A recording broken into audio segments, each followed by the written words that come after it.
오늘은 지난주에 본문을 가지고 설교했는데 시간이 부족해서 다 하지 못한 부분을 이어서 설교하도록 하겠습니다. 설교의 제목은 우리가 속량 곧 죄사함을 얻었도다입니다. 잠깐 지난주에 말씀드린 부분을 복습하고 이어서 나머지 부분을 설교하겠습니다. 본문이 기록된 골로새 교회는 이단 사상 때문에 어려움이 참 많았습니다. 이것을 경계하기 위해서 바울은 골로새서를 기록하게 되었는데요. 골로새 교회에 야기되었던 핵심적인 이단 사상은 그리스도만으로는 구원이 충분하지 않다라는 것입니다. 기독교의 신앙은 다른 이에게 구원받을 만한 어떤 이름도 주시지 않았다고 우리 주님은 말씀하셨는데도 그들은 구약의 율법과 또는 절기, 할례도 지켜야 한다고 주장을 했습니다. 어떤 집단은 철학과 헛된 속임수로 공격했고 또 다른 무리는 천사 숭배, 또 금욕주의를 주장하면서 예수님 외에 다른 것이 필요하다고 도전을 했습니다. 예수님의 유일성을 부정하는 공격이었습니다. 바울은 이러한 잘못된 이단 사상과 혼란 가운데 있는 골로새 교인들을 향해서 그리스도의 여러 면모가 보여주는 절대성, 예수님의 절대성을 강조함으로써 오직 그리스도만이 확고한 믿음의 대상임을 분명히 밝히고 있습니다. 바울이 골로새서 1장에서 예수 그리스도만이 우리의 주인이신 이유를 4가지를 밝히고 있다고 했는데, 첫 번째는 13절 14절에 보시면 그가 우리의 구속자라는 것입니다. 두 번째는 15절로 17절에 그가 모든 창조물보다 먼저 나신 자로서 이 세상에 있는 피조물들 그리고 우리의 인생들을 창조하셨다라는 것입니다. 세 번째는 18절 19절인데 그분이 교회의 머리가 되신다라는 것입니다. 그리고 마지막 네 번째는 20절 22절에 그분 예수 그리스도가 화평의 주라는 것입니다. 그러니까 우리 예수님은 구속주가 되시고 창조주가 되시고 교회의 머리가 되시고 화평의 주가 된다라는 거예요. 기억하시겠어요? 첫 번째는 뭐라고요? 구속주, 두 번째는 창조주, 세 번째는 교회의 머리, 네 번째는 화평의 주. 예수 그리스도만이 모든 인간의 주인 되심을 강조하고 있는 것입니다. 특별히 함께 읽은 이 본문은 예수 그리스도께서 우리 죄를 사하시고 우리를 흑암의 권세에서 건져내셨다라는 것입니다. 그리고 하나님의 사랑의 아들의 나라로 옮기셨다라는 것입니다. 여러분, 우리가 빛의 부재 가운데 어두움에 속해 있었습니다. 그러나 흑암에 앉아있던 인생들에게 예수 그리스도께서 빛으로 오셔서 비춰주셨습니다. 그렇기 때문에 우리는 더 이상 어둠 가운데 있을 필요가 없습니다.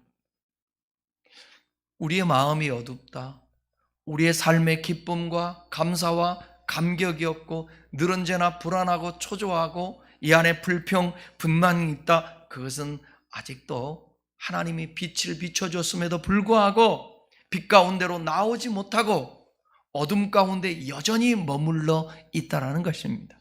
마치 이와 같죠. 호주머니에 많은 돈을 가지고 있음에도 불구하고 그것으로 배고프면 밥을 사 먹어야 되지 않겠어요? 식당에 가면 되죠. 추우면 옷을 사 입으면 되죠. 호주머니에 돈이 있는데, 그런데 호주머니에 돈 있음을 인식하지 못하고 늘 언제나 나는 배고프다고 그러고 나는 옷이 없다고 말하는 것과 똑같은 거예요. 예수 믿는 것은 우리가 빛의 부대 가운데 있었지만 빛 대신 예수 그리스도께서 이 땅에 오셔서 비춰줬단 말이에요. 그러면 그 빛 가운데로 나와서 그 빛을 받는 것입니다. 빛을 받기 위해서는요, 어둠에서 뛰쳐나와야 됩니다. 그 어둠 가운데 있으면 안 돼요. 그것은 예수님이 누구시며 왜 이 땅에 오셔야만 했는지, 왜 죽으셔야만 했는지를 알고 믿는 거예요. 그것이 어둠에서 빛으로 뛰쳐나오게 되는 것입니다. 오늘은 지난주에 이어서 지난주에는 어둠 가운데 흑암에 앉아 있었지만 거기서 우리 주님께서 빛을 비춰주셔서 우리가 그 흑암의 권세에서 건져냄을 받았다는 얘기를 했고, 오늘은 두 번째로 우리를 하나님의 사랑의 아들의 나라로 옮기셨다라는 것입니다. 13절을 다시 한번 함께 읽겠습니다. 시작. 그가 우리를 흑암의 권세에서 건져내사 그의 사랑의 아들의 나라로 옮기셨으니, 여기 옮기셨다라고 번역된 메디스템이라는 이 단어는 완전히 대조되는 반대의 장소로 이동했다라는 것입니다. 그러니까 제가 이곳에서 큰나무 교회라는 이 건물에서 완전히 옮겨져서 나의 집, 운정에 있는 우리 집으로 갔다는, 그러니까 완전한 장소의 구별입니다. 마치 이스라엘 백성들이 노예 생활을 하던 애굽으로부터 나와 광야를 거쳐 요단강을 건너 약속의 땅 가나안으로 들어간 것처럼 완전히 분리된 거죠. 나라 자체도 분리됐고 공간 자체도 분리된 것입니다. 사단의 노예 신분에서 그리스도가 주시는 그 자유인의 신분으로 옮겨갔다라는 거예요. 바울은 바로 이렇게 옮겨간 장소를 뭐라고 얘기하냐면 그의 사랑의 아들의 나라라 그랬습니다. 그렇게 표현하고 있습니다. 이것은 우리가 속한 나라가 바뀌었다라는 것입니다. 전에는 권세 잡은 자, 에베소 6장에 보게 되면 공중 권세 잡은 자가 누구라고 그랬어요? 마귀, 사탄이라고 얘기하고 있습니다. 그 권세 아래에 있었다라는 것입니다. 그러나 이제는 하나님, 때가 찼고 하나님 나라가 가까웠으니 회개하고 복음을 믿으라. 누구든지 복음을 받아들이는 자는 하나님 나라에 속해 있는 거예요. 천국이 여기 있다 저기 있다 할 것이 아니요 너희 안에 있느니라. 너희 안에 누구? 예수 그리스도의 통치 안에 있는 자들은 하나님 나라 안에 있게 되는 것입니다. 구원이라는 것은 나라의 영역, 통치의 영역이 바뀌는 것입니다. 마귀가 다스리는 흑암의 권세의 나라에서 아들이 다스리는 빛의 나라, 하나님이 통치하시는 하나님의 나라로 옮겨갔다라는 것입니다. 이게 너무 중요한 거죠. 물론 우리 몸이 옮겨진 것은 아닙니다. 삶의 터전이 바뀐 것 아닙니다. 여전히 우리는 이 땅에서 살고 있습니다. 그러나 우리를 지배하는 주인이 바뀌었다라는 거예요. 주인이 속한 게 바뀌었다라는 것입니다. 우리는 비록 같은 곳에 살고 있지만 우리를 지배하는 나라의 권세가 바뀌었다라는 것입니다. 이 사실을 믿어야 돼요. 이 사실을 믿어야 되는 것입니다. 똑같은 각 개개인이 서 있는데, 그죠? 공간이 똑같아요, 여러분? 상황이 똑같아요? 그런데 어떤 사람은 그 자리에서 편안함을 가지고 있습니다. 기쁨을 가지고 있습니다. 왜? 생각, 알의 차이인 것이죠. 군대에 처음에 입소를 하면 이제 교육을 하죠. 머리를 짧게 깔고 가고, 그 다음에 이제 군복들을 나눠주고, 이제 내가 이제 군인인가 보다. 그러면 똑같은 환경, 똑같은 상황에 있는데 어떤 애들은 인상을 쓰고 두려워하고 지겹다고 생각을 해요. 그리고 내가 어떻게 버티고 여기서 18개월을 보내지? 그런데 또 어떤 아이들은 이거 어차피 이거는 군대의 시간은 뭐라고 그랬죠? 네, 거꾸로 사람을 매달아도 시간은 간대요. 그 생각을 하는 거예요. 야, 1년 반 동안 내가 여기서 조금 쉬었다 간다고 생각하고 잘 보내면 되고, 요즘은 월급도 많은데 내가 돈 모아서 간다고 생각하면 되지. 그리고 내가 제대하면 꼭 여행을 가리라. 돈을 모아서. 돈을 모아서 1,000만 원 이상 모을 수 있잖아요. 그러면 가고 싶은데 어디 가지 않겠습니까? 똑같은 상황인데 생각이 그런 거예요. 그럼 어떤 생각이 지배하는가? 우리가 똑같이 이 세상을 삽니다. 마귀의 통치 아래에 있는지 하나님의 통치 아래에 있는지 그 생각이에요. 근데 생각이 바뀌지가 않죠. 자꾸. 이유가 뭔지 아십니까? 말씀과 기도에 힘쓰지 않아서 그래. 묵상하지 않아서 그래. 자꾸 생각을 해야 되거든요. 생각을. 그런데 본능적으로, 그냥 직관적으로 느끼는 대로 받아들이면서 살아가니까 그게 힘든 거예요. 그러나 묵상을 해야죠. 예수님이 이렇게 말씀해요. 근심하고 있는 제자들에게. 제자들도 근심해요, 안 해요? 해요. 그럼 우리는 근심해요, 안 해요? 해요. 근심하는 자들에게 이렇게 말합니다. 너희는 마음에 근심하지 말라. 하나님을 믿으니 또 나를 믿으라. 내 아버지 집에 거할 곳이 많도다. 그렇지 않으면 내가 너희에게 일렀으리라. 내가 처소를 예비하고 내가 다시 와서 너희를 영접하게 될 것이다. 내가 곧 길이요 진리요 생명이니 나로 말미암지 않고는 아버지께로 올 자가 없느니라. 근심하고 있는 자들에게 생각하라는 거예요. 뭘 생각해? 아버지 집이 있다고. 불안하고 걱정하고 근심하고 있을 때에 예수님이 이렇게 말씀하세요. 평안을 너희에게 끼쳐노니 내가 주는 평안은 세상이 주는 것과 같지 않다. 염려하고 있는 자들이 이렇게 말해요. 염려하지 말라.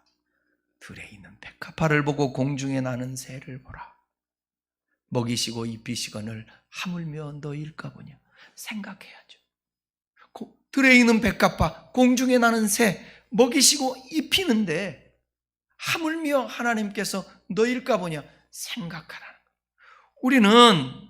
우리는 사단의 지배 아래서 살다가 이제는 사랑의 아들의 나라로 옮겼다라는 거예요. 그러니까 통치가 바뀐 것입니다. 마귀의 통치가 아니에요. 도둑질하고 죽이고 멸망시키는 마귀의 통치가 아니라 생명을 얻되 풍성히 얻게 하시는 그 아들의 나라로 옮겼다라는 것입니다. 그렇다고 한다면 그 생명이신 예수님을 묵상해야죠. 그리고 그분이 하신 말씀을 믿어야죠. 그 약속의 말씀을 믿을 때에 나는 여전히 이 땅에서 똑같은 세상 사람들과 똑같은 공간과 똑같은 환경과 똑같은 상황에서 살고 있지만 생각과 인식이 바뀌는 것입니다. 통치가. 그죠? 여러분, 미국에 있는 미국 사람이 우리나라에 와 있어도 그 분은 미국 시민권자, 미국 국적을 갖고 있기 때문에 우리나라 통치가 아니라 그 나라 통치를 약간의 영향은 받지만 그분은 우리가 함부로 할 수 없어요. 미국인들. 왜? 미국 국가가 있으니까 그러는 것입니다. 바울은 얘기합니다. 우리의 시민권은 하늘에 있다. 하늘에 있다. 그러니까 아무리 가난하고 아무리 힘들고 어려워도 여러분, 우리가 시민권이 하늘에 있다라는 사실이에요. 당시에 바울이 왜 이 단어를 썼을까? 로마라는 그 강대국의 시민권을 갖고 있으면 사람들이 되게 부러워하죠. 그런데 로마보다도 더 큰, 더 위대한 영원한 나라, 하나님 나라의 시민권을 갖고 있다라는 거예요. 믿어지십니까? 이것이 믿어지면 이 땅에서의 힘든 삶들, 과정들을 이겨낼 수 있게 되는 거죠. 13절 뒤에 보게 되면 그의 사랑의 아들의 나라로 옮기셨으니, 그잖아요. 주목해서 봐야 할 것은 뭐냐면 여기 이 단어가 과거 완료형으로 기록됐다라는 거예요. 그러니까 뭐냐? 현재까지 영향을 미치고 있다는 것입니다. 즉 하나님의 통치를 받는 것이 미래의 일이 아니라 현재의 사건이 되어야 한다는 것입니다. 하나님의 통치를 지금 받고 있는 것이에요. 옮겨졌으면 옮겨진 나라에 합당하게 살아내야 하는 것이죠. 출애굽 당시에 어리석은 이스라엘 백성들처럼 하나님의 은혜로 애굽에서 탈출해 놓고도 어둠의 권세 아래에 있는 애굽의 그 고깃가마를 그리워하면서 잘못을 되풀이해서는 안 된다는 것입니다. 세상, 즉 흑암으로 회개해서 다시 죄의 종로로 타는 그 삶을 살면 안 된다는 것이에요. 그것은 불행한 삶이라는 것입니다. 사랑하는 여러분, 아들의 나라로 옮기셨다라는 것은 그리스도의 나라, 곧 빛과 거룩이 충만한 하나님의 나라로 우리가 들어갔음을 얘기하는 것입니다. 그러니까 들어갔다라는 사실을 믿고 사는 것이에요. 믿고 사는 것이에요. 완전한 구원의 상태로 하나님의 완전한 사랑의 영역으로 들어갔음을 우리가 알아야 된다는 거죠. 이 사실이 믿어질 때 우리가 갈등에서 벗어나고 좀 힘듦에서도 우리 이겨낼 수가 있게 되는 거고, 이단 사설이 미혹할 때 넘어가지 않습니다. 여러분, 왜 이단에 빠지는 줄 아십니까? 아니, 내가 살고 있는 삶이 시원하고 해방된 삶이고 감사가 있고 기쁨이 있고 평안이 있으면 왜 다른 데 기웃거리겠습니까? 자꾸 이 머릿속에 아니면 나의 삶에 만족이 없는 것입니다. 부정적인 생각을 가지고 자꾸 이 문제를 해결하려고 갈등하다 보니까 이단들을 찾아가는 것입니다. 이미 여러분, 하나님의 말씀, 오늘 이 말씀을 여러분들이 알고 마음속에 새기고 믿는다면 여러분은 어둠 가운데 있다가 이제 빛 가운데로 건져냄을 받은 존재입니다. 우리가 사탄의 권세 아래 살다가 이제는 그 사랑의 아들의 나라로 옮기셨다라는 사실, 이것이 우리에게 믿어지고 확신되어질 때에 죽음도 받아들일 수 있는 거예요. 여러분, 사람이 죽을 때에 아주 행복하고 좋은 물질이 나온다는데요, 그것도 또 보면 감사한 거잖아요. 그죠? 하나님이 우리 죽을 때 너무 고통스럽고 그러면 이 숨이 끊어질 때 그렇게 또 좋대요. 이게 보편적이라는 거예요. 그런데 어떤 사람은 이를 갑니다. 여기 안 죽을 사람 있나요? 만고불변의 법칙이 뭐냐? 사람은 다 죽는다라는 거예요. 그게 이치예요. 여기 안 죽을 사람이 아무도 없어요. 그런데 그 죽음을 맞이할 때에 우리가 정말 평안한 가운데 죽음을 기쁨으로 받아들일 수 있다라는 것. 그건 뭐냐? 드디어 내가 이제 영원한 빛 가운데 나가는다. 하나님의 아들의 나라로 옮겨간다. 완전히. 그 확신이 있게 되면 모든 것을 받아들일 수 있게 되고 견딜 수 있게 되는 것입니다. 여러분, 우리가 죽음 같은 거 어떤 사람은 안 두려운데 뭐가 두렵냐면 과정이 두렵지 않아요? 과정. 어떤 병에 걸려서 낫기도 하고, 병 걸렸다고 다 죽는 거 아닌데 그 병 걸림이 두려운 것은 뭐냐면 과정이에요. 병원 찾아다녀야지, 수술해야지, 그죠? 이 핏주머니 차고 있어야지, 꼼짝 못하지, 이런 것들, 그것들이 과정들이 힘들지 않습니까? 우리도 마찬가지예요. 이 세상에서 살아가는 삶이 좀 힘들지만, 그러나 꼭 기억할 것은 뭐냐면 우리가 병원에 수술도 받고 그러지만 완쾌되면 멀쩡하게 또 살아가기도 하고, 이 세상의 수고를 그치고 주님을 맞이할 때 우리는 그 사랑의 아들의 나라로 옮긴다라는 그 축복된 그 믿음이 우리 안에 있어야 된다는 거죠. 세 번째는 그 아들 안에서 우리가 속량 곧 죄사함을 얻었다라는 거예요. 14절을 다 같이 읽겠습니다. 시작. 그 아들 안에서 우리가 속량 곧 죄사함을 얻었도다. 여러분, 우리가 흑암의 권세에서 건져냄을 받고 그의 사랑의 아들의 나라로 옮기기 위해서는 바로 속량 곧 죄사함을 받아야 된다는 것입니다. 이게 중요한 거예요. 아무나 빛 가운데 나갈 수 있는 게 아니고요, 아무나 사랑의 아들의 나라로 옮기는 게 아니라 속량 곧 죄사함을 받아야 된다는 것이에요.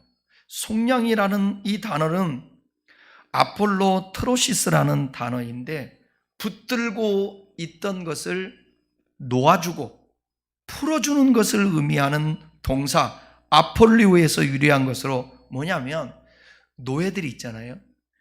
채무자들을 위해서 대신 배상금을 지불해서 그들을 자유롭게 하는 것, 그것을 속량이라고 합니다. 더 쉽게 값을 지불하고 사오는 거예요. 빼오는 거예요.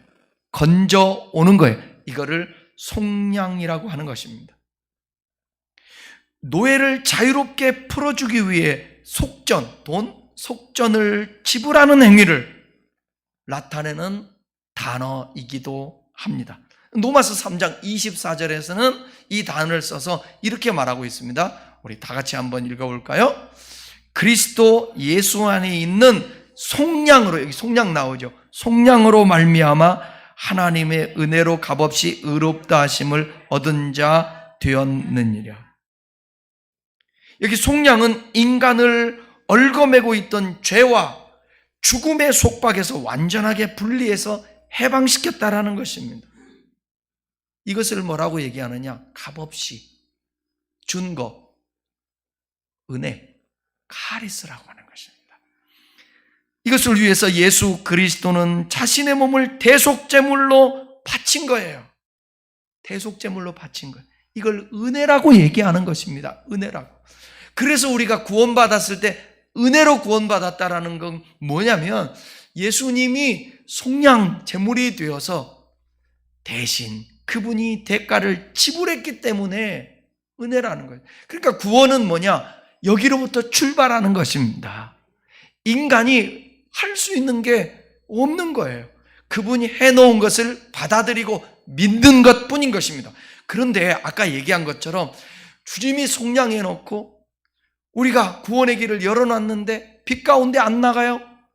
주님을 믿지도 않아요? 그럼 여전히 그분은 뭐냐? 주님과 상관없는 은혜에서 떠난 자리에 있게 된다라는 것입니다.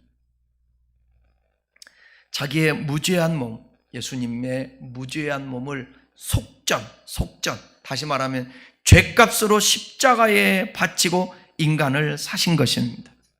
디모데전서 2장 6절에서는 이렇게 얘기해요. 한번 읽어볼까요? 그가 모든 사람을 위하여 자기를 대속물로 주셨으니 기약이 이르러 주신 증거니라. 여기 보게 되면 자기를 대속물로 주었다. 속량, 속전되어서 그분이 죽으셨어요. 기약이 이르러 주신 것이다. 그 기약이라는 건 뭐예요? 약속된 그 언젠가 있었는데, 약속할 때가 있었는데 그 약속한 때가 이루어졌다. 기약이 됐다. 구약시대에 인간의 죄를 씻음받기 위해서는 어떻게 했어요? 흠없는 유월자 어린 양의 대속의 피가 필요했습니다. 하지만 이는 완전한 것이 아니고요, 히브리서의 말씀처럼 하나님이시면서 동시에 사람이신 무죄한 죄가 없으신 예수 그리스도의 피만이 우리를 죄와 죽음의 세력에서 완전히 해방할 수 있었다라는 것입니다. 성육신하시고 죄 없으신 예수 그리스도께서 대속의 피를 흘려 인간을 구속하셨다라는 것입니다. 예수님이 이것을 위하여서 우리를 대속하고 구속하시고 구원하기 위해서 오신 것을 성경은 이렇게 말해요. 마태복음 20장 28절. 인자가 온 것은 섬김을 받으려 함이 아니라 도리어 섬기려 함이라. 자기 대속물로 주려 함이니라. 자기 목숨을 많은 사람의 대속물이라고 나오잖아요. 속량해 줘. 고린도서 5장 15절도 이렇게 말합니다. 같이 읽어볼까요? 그가 모든 사람을 대신하여 죽으심은, 여기 대신했다. 내가 죄값으로 죽어야 되는데 예수님이 대신 죽으심은 살아있는 자들로 하여금 다시는 그들 자신을 위하여 살지 않고 오직 그들을 대신하여 죽었다가 다시 살아나신 이를 위하여 살게 하려 하심이니라. 이것이 바로 그리스도의 구속. 그러니까 제가 늘 줄기차게 얘기하는, 예수님이 나를 위해서 죽으셨다, 부활했다, 아멘, 나는 구원받았다, 이걸로 끝나면 안 된다는 거죠. 여기서 한 걸음 더 나간 뭔가, 그분은 나의 구속자가 됐기 때문에 나의 주인이시다. 주되심을 인정하고, 그러면 그분이 주인 돼서 나를 통치하고, 그와 함께 뭐예요? 그분과 친밀한 교제 속에서 그분과 뭐가 돼야 된다고 그랬어요? 친밀하고 우리가 하나됨. 이걸 고급스러운 용어로 연합, 또 일치, 함께하심, 동행, 다 이게 좋은다는 거예요. 그러니까 여러분, 예수님 믿고 우린 구속에서 끝나면 안 돼요. 삶이 안 바뀝니다. 구속 다음에 그분이 우리의 주 되심, 그리고 그분과 친밀한 교제를 위해서 말씀과 기도에 힘쓰고, 그러면 그분과 우리가 일치가 하나가 되고 함께하고 동행하고 이렇게 되는 거예요. 주님의 함께하심을 믿으시면 아멘. 여러분이 아파하고 울고 있을 때 하나님이 함께해요, 안 해요? 근데 우리는 그러죠. 항상 내가 좋고 문제가 해결되고 평안해야만 하나님 함께 하심으로, 여러분 경험한데, 여러분 자녀들 울고 있죠. 그 울음을 해결할 수 있어요, 부모가. 근데도 불구하고 해결하지 않고 자녀를 울게 내버려 둬요.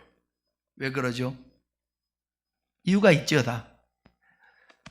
부모가 능력이 없어서가 아니라 이유가 있어서. 근데 함께하고 있는 거예요? 함께하고 있지 않는 거예요?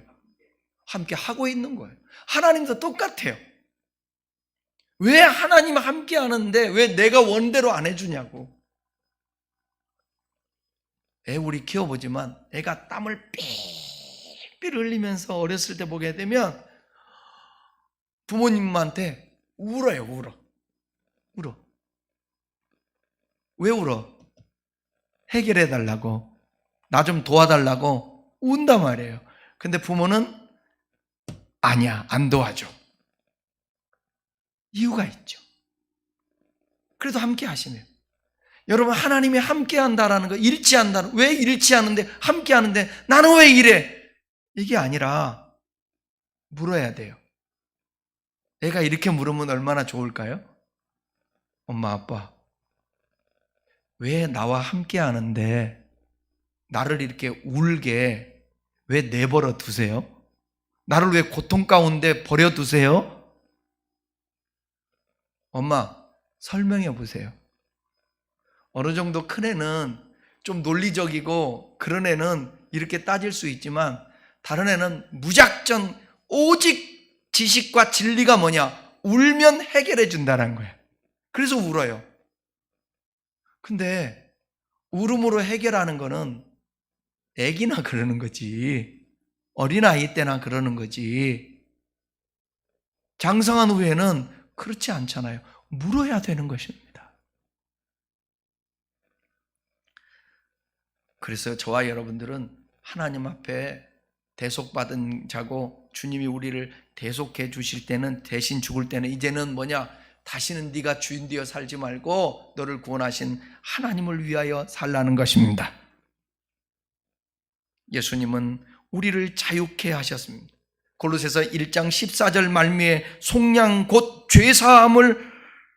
죄사함이라 했는데, 여기 죄사함이라는 이 단어는 아페시스라는 단어인데 보내버리다, 석방하다. 뭐라고요? 죄사함이 무슨 뜻이라고요? 예. 여러분이 동의를 해야 저도 설교가 신나지.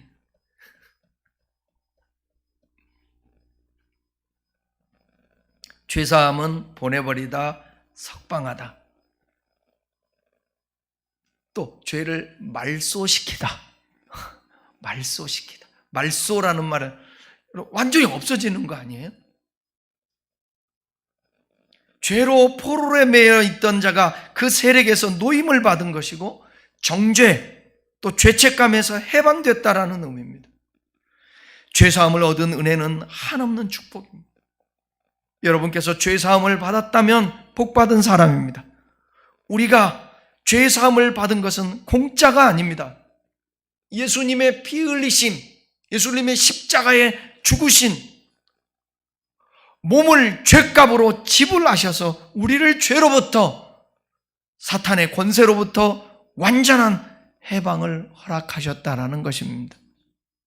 여러분, 눈에 넣어도 안 아까울, 내가 차라리 대신 죽지, 내 아들을, 내 딸을, 다른 사람들을 대신해서 속전으로 그 자식을 포기하고 다른 자식을 산다?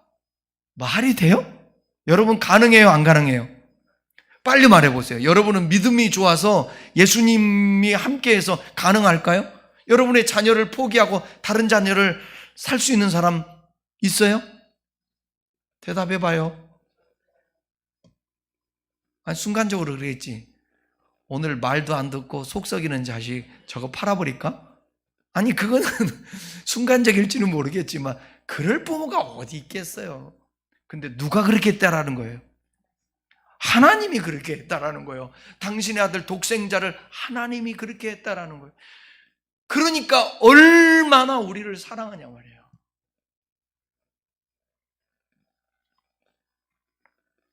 그 진리를 사람들은 알지를 못하고 나의 어떤 되어진 형편과 상황의 어려움만을 늘 하나님 앞에 불평하면서 살아계시면 그럴 수 있냐고 그렇게 말을 합니다.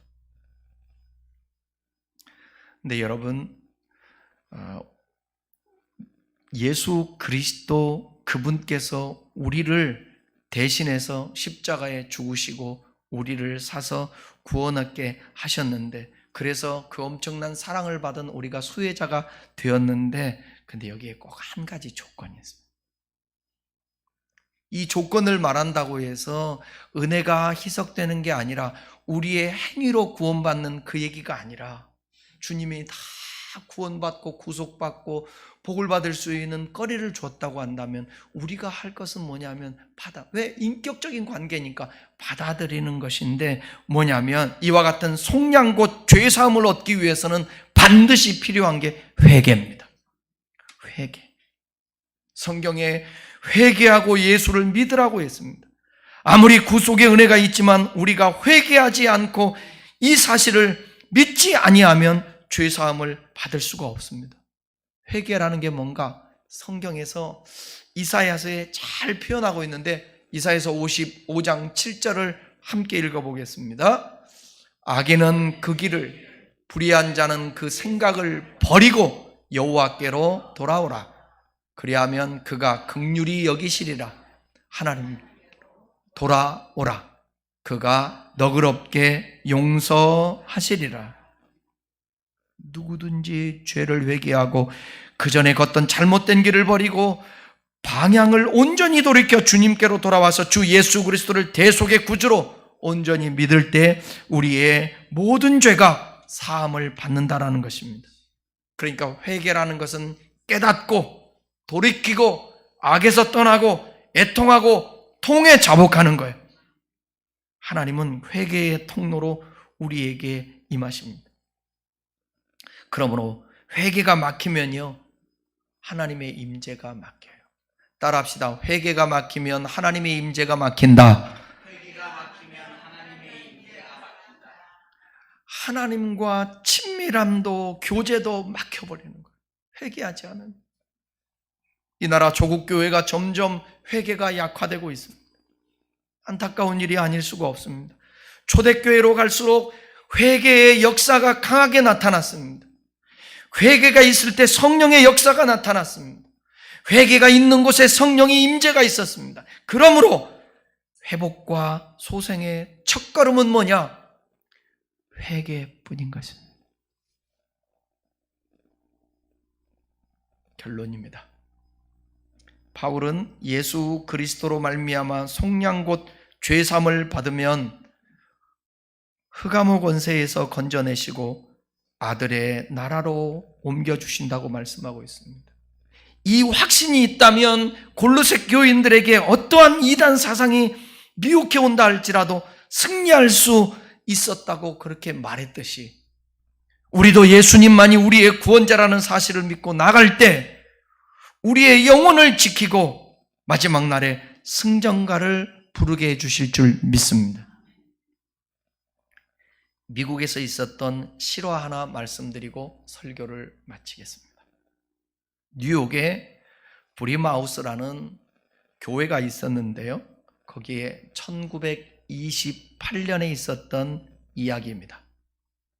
어떤 할머니가 예배가 끝날 때쯤 되었는데 손을 들고, 목사님 죄송하지만 딱 한 번 마지막으로 부탁하는데 저 강단에 한 번만 서서 간증하게 해주시면 안 되겠습니까?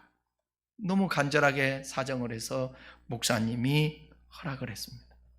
할머니가 앞으로 나와서 조심스럽게 이야기를 하더랍니다. 지금 제가 이야기하는 것은 그 당시로부터 68년 전의 이야기입니다. 68년 전 날짜까지 자세하게 기억하고 있는데 1860년 9월 19일 그날은 주일이었답니다. 이 교회당 바로 앞마당에서 노예시장이 열렸는데 저는 노예로 팔려가는 시간이었습니다. 이제 경매를 부르고 있습니다. 아버지가 딴 곳으로 노예로 팔려가는 모습을 보면서 나는 눈물을 하염없이 흘리고 있었습니다. 그리고 이제 자기의 차례가 돌아오니까 나는 지금 어디로, 어떤 집으로 팔려가게 되나, 내 운명은 어떻게 되나 초조하고 벌벌 떨고 있었을 때 방금 예배를 마치고 교회에서 나오시는 목사님이 나를 붙들고 800불을 주고 자신을 사서 그 시간 이후로 자신에게 자유를 주었다 합니다.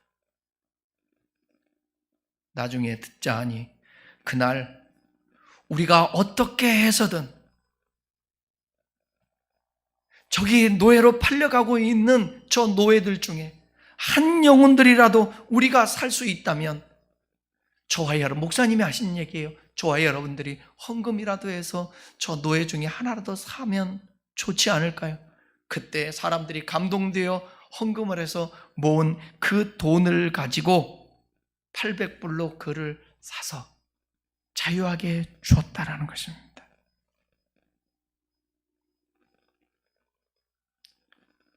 그래서 그는 그 교회를 출석하게 되었고 그 교회를 떠나지 않고 60년이 넘게 그 교회를 섬겼던 것입니다.